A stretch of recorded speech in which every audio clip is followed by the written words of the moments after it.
The news ticker in Manila flashed. Philippine Coast Guard intercepts foreign militia swarm near Reed Bank. Live footage showed new Philippine patrol vessels forming a disciplined line against a flotilla of larger foreign ships. Unlike tense standoffs of the past, the Philippine crews were confident, equipped with state-of-the-art surveillance, and actively enforcing maritime law. This was the culmination of a decade-long transformation. Just 10 years earlier, the nation watched helplessly as its fishermen were harassed and its rights challenged. The military was stretched thin, focused on internal threats, and lacked the means to project power at sea. The 2025 Reed Bank incident symbolized a nation that had finally invested in defending its maritime birthright. International analysts took note. The Philippines was no longer a passive player, but a proactive middle power. The Coast Guard's actions were the result of a deliberate, multi-administration modernization effort. For Filipinos, the broadcast was a source of immense pride, a sign the country was standing up for itself. Fishermen saw a protective shield. Leaders saw their vision validated. This was not just an interception, but the story of a nation reclaiming its confidence and building the foundations of a modern maritime power. For decades, the armed forces of the Philippines focused on land-based threats, insurgencies, and separatist movements. The Navy and Air Force were underfunded, lacking the assets to patrol the country's vast maritime domain. By the mid-2010s, this inward focus became a dangerous vulnerability.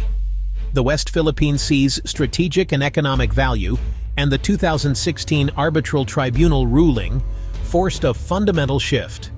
The greatest threat was now at sea. National leaders reoriented security priorities, channeling resources to the Navy and Air Force, and adopting an archipelagic defense doctrine. This meant new ships, aircraft, and training for maritime operations. The transition was difficult, requiring cultural and political change, but persistent challenges in the West Philippine Sea made it essential. The strategic pivot was no longer a choice. It was a matter of national survival. A modern maritime strategy needs infrastructure. From 2016 to 2026, the Philippines expanded and modernized its bases, creating a network of outposts for naval and air operations. Subic Bay was transformed into a hub for the revitalized Navy, with upgraded ports and new piers for advanced ships. Air bases in Palawan and Pampanga were enhanced for heavier aircraft and more frequent patrols. Smaller forward bases and coastal radar stations were built, especially near the Spratlys.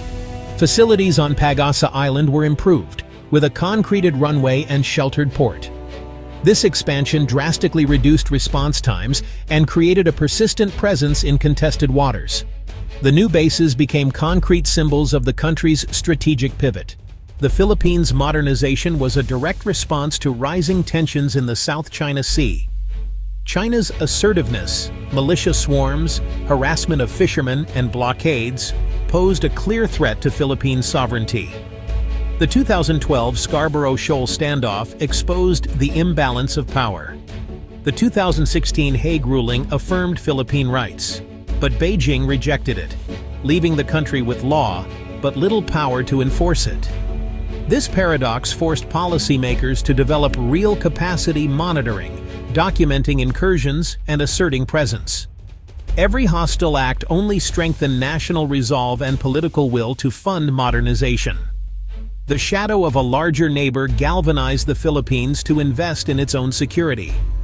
The nation looked outward, determined to secure its future as a sovereign maritime state. New ships and planes were only part of the solution. The Philippines needed a new generation of soldiers, sailors, and aviators skilled in maritime security.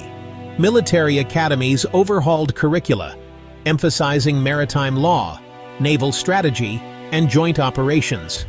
Training shifted from jungle warfare to large-scale, multi-branch drills at sea.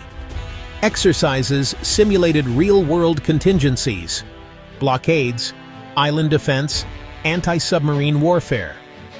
Troops learned to operate advanced radar, sonar, and electronic warfare systems, fusing data from satellites and drones. This transformed service members into information age warriors. The focus on people was as important as hardware, creating a confident, professional force. By investing in its people, the Philippines ensured its new assets would be used to their full potential. The Philippines' geography, over 7,600 islands and the world's fifth longest coastline, sits at the crossroads of global trade. For years, this was seen as a vulnerability, but the maritime pivot changed that. Planners began viewing the archipelago as an integrated bastion, using islands as unsinkable carriers and forward bases. Sensors, missile batteries, and rapid reaction forces created overlapping zones of control. The Bashi Channel, a key choke point, became a focus for enhanced surveillance and military presence. This gave Manila strategic leverage and made it a vital partner for allies. The decade saw the Philippines embrace its maritime destiny, turning geography into its greatest strength. Modernized forces transformed the islands from porous borders into a layered defense network. The Philippines learned from neighbors Vietnam and Indonesia, adapting proven strategies for maritime defense. From Vietnam, it adopted an asymmetric porcupine strategy, acquiring BrahMos missiles and area denial weapons to deter larger navies. From Indonesia, it learned the value of maritime law enforcement and interagency cooperation, strengthening the Coast Guard. New patrol vessels and better coordination created an effective good cop, bad cop dynamic with the Navy. Regional cooperation deepened, with joint patrols and intelligence sharing in shared sea lanes. By observing and collaborating, the Philippines developed a nuanced, effective maritime strategy. Southeast Asian nations grew stronger by learning from each other. Revitalizing the U.S. alliance was key to the Philippines' maritime power surge. The Enhanced Defense Cooperation Agreement, EDCA, allowed U.S. access to strategic bases, bringing investment and advanced technology. The U.S.-Philippine partnership supercharged modernization and training, with Balikatan exercises evolving into complex maritime scenarios. Access to American hardware and high-level training rapidly improved Filipino military skills. The alliance provided a powerful deterrent. Potential aggressors had to think twice. This was not outsourcing defense, but building capacity with a powerful friend. The Eagle's embrace gave the Philippines the edge to assert its sovereignty. By 2026, the Philippines was transformed. A credible deterrent and network of upgraded bases allowed active protection of its exclusive economic zone. Enhanced maritime awareness reduced illegal fishing and secured livelihoods for Filipino fisherfolk.